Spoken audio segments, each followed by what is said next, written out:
आदिवासी समाजना भगवान बिरसा मुंडाजीनी प्रतिमाना अनावरणना भागरूपे वलसाड जिल्लाना धरमपुરના નડકદરી ખાતે ગ્રામ્ય વિસ્તારમાં અને જે વિસ્તાર ચાસમાંડવા ડેમમાં ડૂબી જવાનો છે એ વિસ્તારમાં અમે આજે પ્રતિમાનું અનાવરણ કર્યું અને એની સાથે સાથે અન્યાયના વિરોધમાં ન્યાય મેળવવા માટે જળ જંગલ જમીન બચાવવા માટે યુવાનો વડીલો અને બહેનોને હાકલ કરી છે કે 14મી તારીખે 14મી ઓગસ્ટે આ પાર Tapi Narmada river link project જે આવી રહ્યો છે આદિવાસી સમાજ માટે વિનાશક પ્રોજેક્ટ છે એ પ્રોજેક્ટનો વિરોધ કરવા માટે 14મી તારીખે જંગી રેલી કરવાની છે એના માટેનું આહવાન કરવામાં આવ્યું। ગુજરાતના દક્ષિણ ગુજરાતના 5-6 જિલ્લાના તમામે તમામ આદિવાસી સમાજના આગેવાનો આવશે।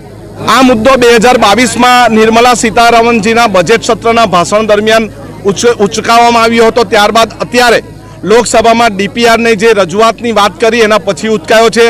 અમારી હવે પછી આદિવાસી સમાજની એક જ માંગ રહેશે કે જ્યાં સુધી શ્વેતપત્ર ન મળે ત્યાં સુધી અમારી રેલી ચાલુ રહેશે।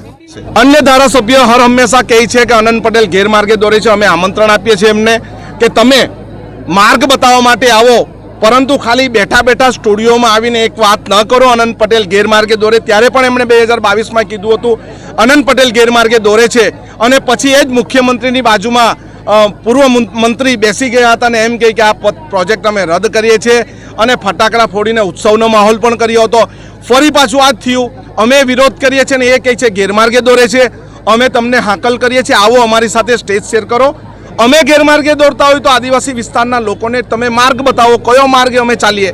શું વિસ્થાપન જ અમારો માર્ગ છે? તો એ માર્ગ અમને પસંદ નથી।